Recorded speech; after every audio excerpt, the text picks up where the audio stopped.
I'm here with John Ondrasik himself, Five for Fighting, about to hit the road, but first, we're having a nice conversation.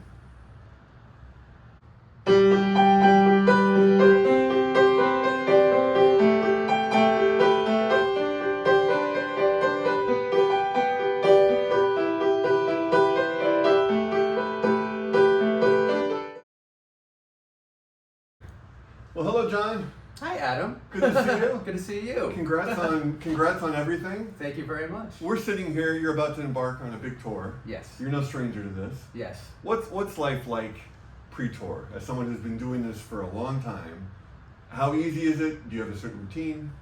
Well, it's interesting because I typically do string quartet tours in the spring and the fall, and then we put the rock band out during the summer. Yeah. And probably about half the set list is in each permutation of Five for Fighting.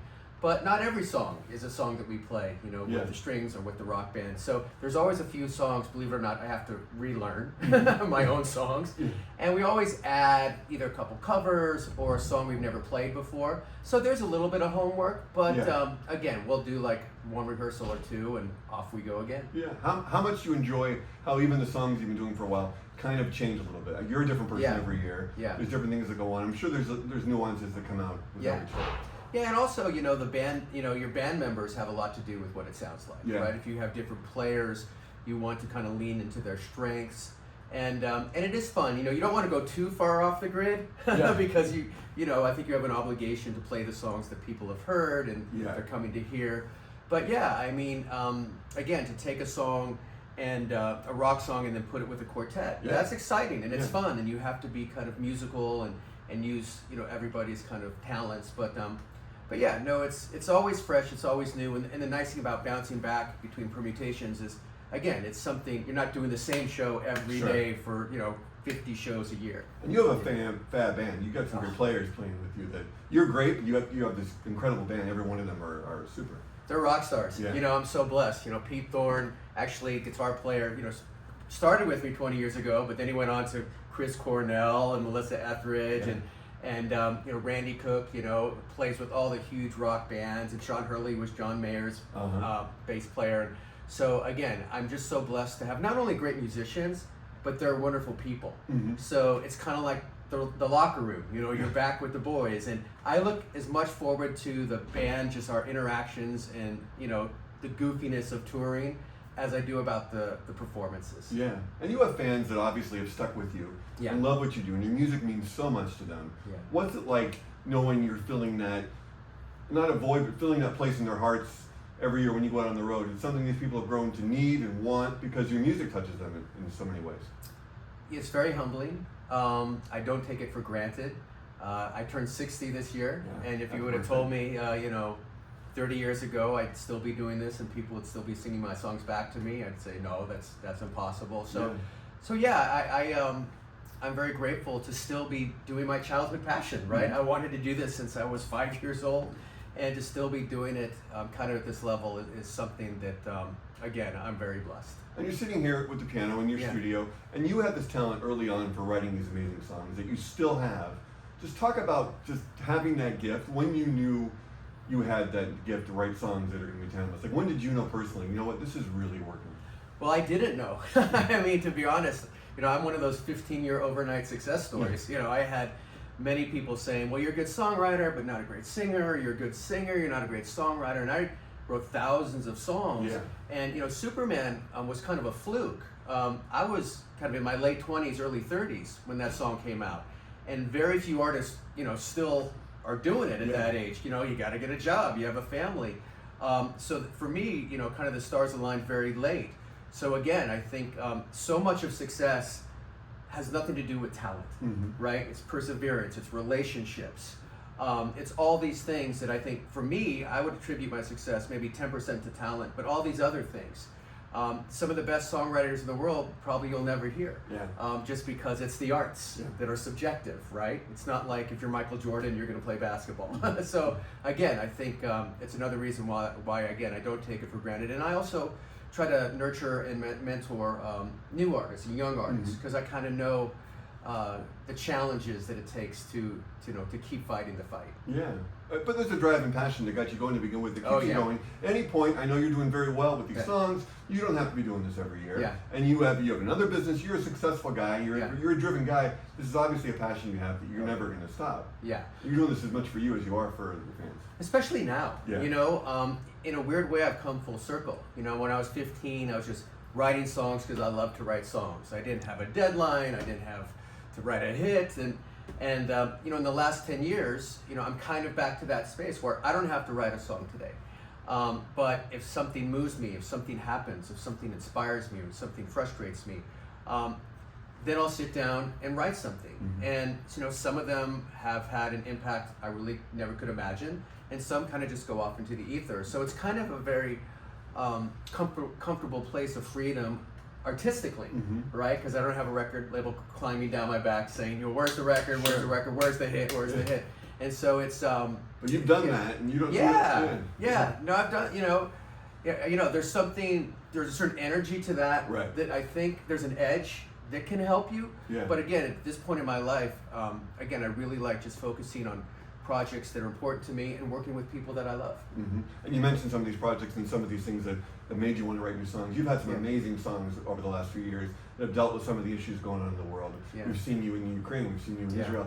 You've taken on some of these bigger issues and written some beautiful music that I know has helped a lot of people and probably meant a lot to you personally to Yeah. be able to do that. Really, it's been, again, it's if you would have told me I'd have some experiences, similar to the Concert for New York in the last few years, Mm. I'd say that's impossible too. But no, you're right. Going to Ukraine and performing with Ukrainian orchestra in the middle of a war zone, going to Israel, performing at Hostage Square for the hostages.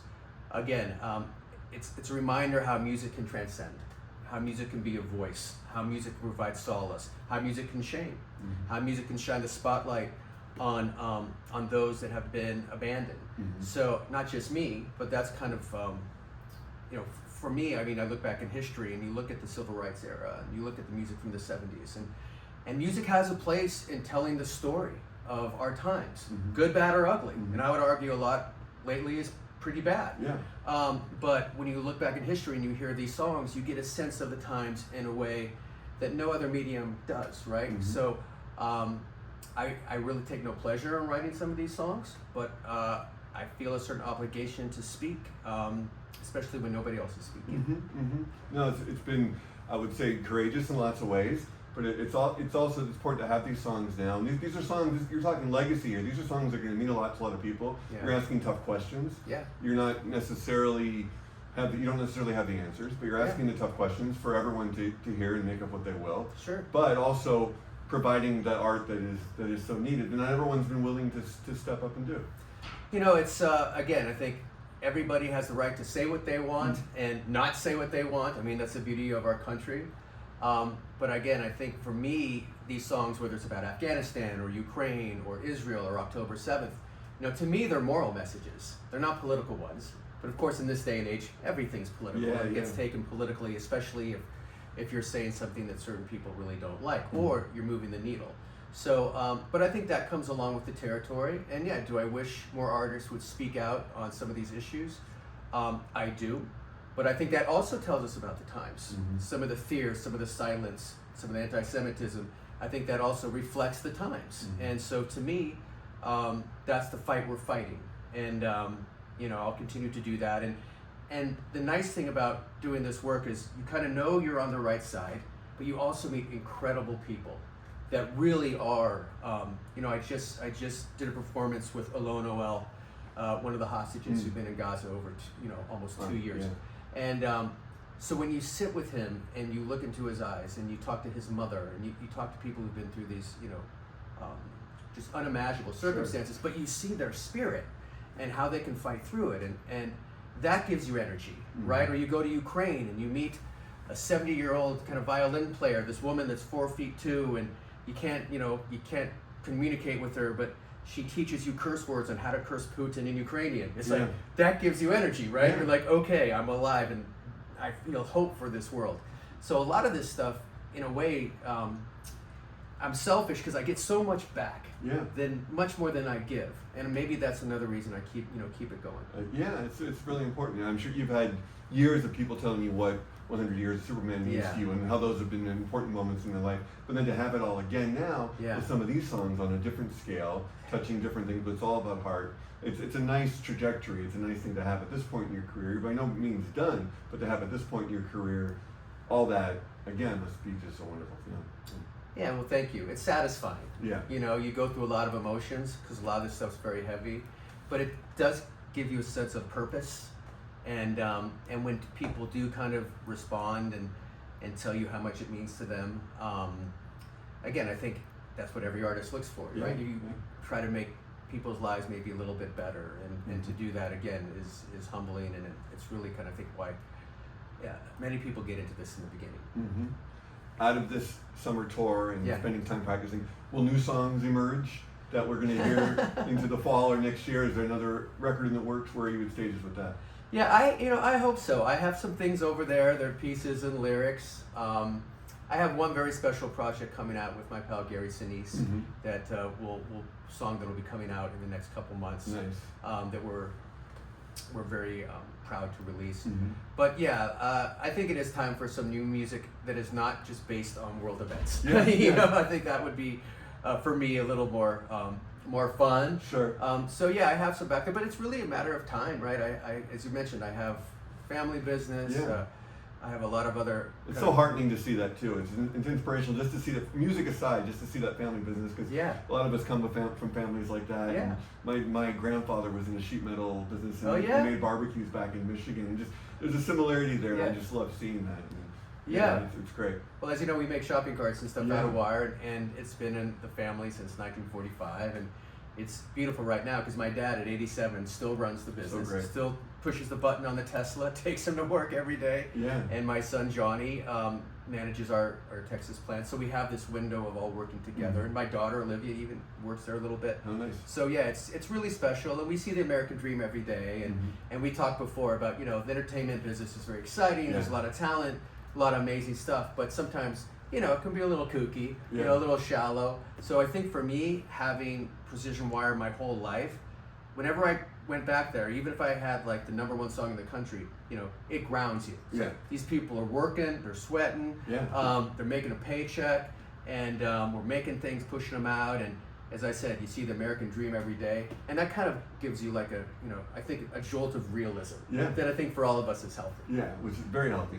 That having said that, how much fun is it then to put that aside and really be the rock star? It's amazing. Night? It's great. I can't tell it. It's like there's times that I'll have like a shopping cart meeting during the day with our clients, and then I'll go play a theater or a rock show that night. And many times they'll come and watch it. So it's like, again, I get the best of both worlds, and it's so much fun. Again, both the musicianship of the quartet tours, and then just the outdoor kind of summer love of the rock tours, or playing with symphonies or keynotes, and it definitely is, keeps you vital. And I think I look at my dad, 87, still doing it every day, and I'm like, he'll never retire. And one reason he's going so strong is he has something he's passionate about, and you see all these singers still doing it, into their 80s, and McCartney and the Stones and the Who every year. This is our last tour, but we're gonna come out again. The best ones keep getting better because that's what they do. And it just gives you inspiration. Like I did a charity gig with Alice Cooper a few months back, and he gets up at 6:30, plays a full round of golf, does his sound check, takes a nap, and then he does a 2.5-hour show. Wow. Hundreds of shows a year. And I'm like, dude, whatever you're doing, bottle it. Let sell it to us. All this inspirational stuff. And then to wind this up, just speaking of inspiration, right? I'm gonna throw a couple quick things at you. Like who inspires you now? If you name one person. Well, we've talked about my dad, and he certainly does. His energy and his commitment and his grace. Our troops, of course. Here we're talking. We're in the middle of a war, and again, the kind of honor of my career is performing for our troops. So our troops, our military families, they inspire me every day with their courage. But my wife, she just wrote a book. 58 years old, writes a book, and I'm like, boy, who does that? So she's like, I'm blessed to have a great family. But I mean, I have a great love and respect for our troops, and to me, kind of the honor of my career has been performing for them and telling their stories. Sure. I look forward to the project with Gary Sinise Thank you. as well. Yeah. What's a current artist that inspires you? A musical artist that. Well, I'm gonna go way off the grid, and it's probably slightly inappropriate, but it is my daughter. Okay. Because she has two projects. My daughter Olivia, I know you have Olivia. Yeah. You have a beautiful Olivia behind the scenes right here. I do. And she's a musical theater kid, but the last few years she's been pursuing songwriting, and she's awesome. Her and her pal Caroline opened for our string quartet tours. Their duo is called Lace and Lee, kind of a folk rock act. Mm-hmm. And she's in the studio every day, and watching her kind of go through what I did, she's a much better songwriter than I was at that age. It's just so fun. Yeah. And you kind of live through them again. So they're called Lace and Lee, is her folk rock act. So Lace and Lee is currently my favorite new artist. Oh, great. And probably will be for a while. As it should be. Yeah. And lastly, if you just talk about what the name Five for Fighting means. Yeah. At this point, at this time in 2026. That's a good question. Most folks know Five for Fighting comes from the hockey term. You get a fight in the NHL, you get 5 minutes in the penalty box, five for fighting. Yeah. But I would say it's taken on a different tone the last few years, because I truly believe I am fighting the good fight with a lot of people for a better world, for our kids' future, and in doing so you get a lot of flack. You get a lot. We have to hire extra security for our tours, so it's like it is a fight for civilization, and so for me maybe Five for Fighting. Certainly there's way more than five doing it, but maybe I've joined that ranks of so many kind of fighting for a better future. Yeah. Well, good for you. Thank you, Adam. Thank God you're doing it, and we appreciate you and your music. It's a real pleasure talking to you. Love it. Thank you. Here we are. 20 years later? 20 years later. Still doing it. Still doing it. Right on. Nice.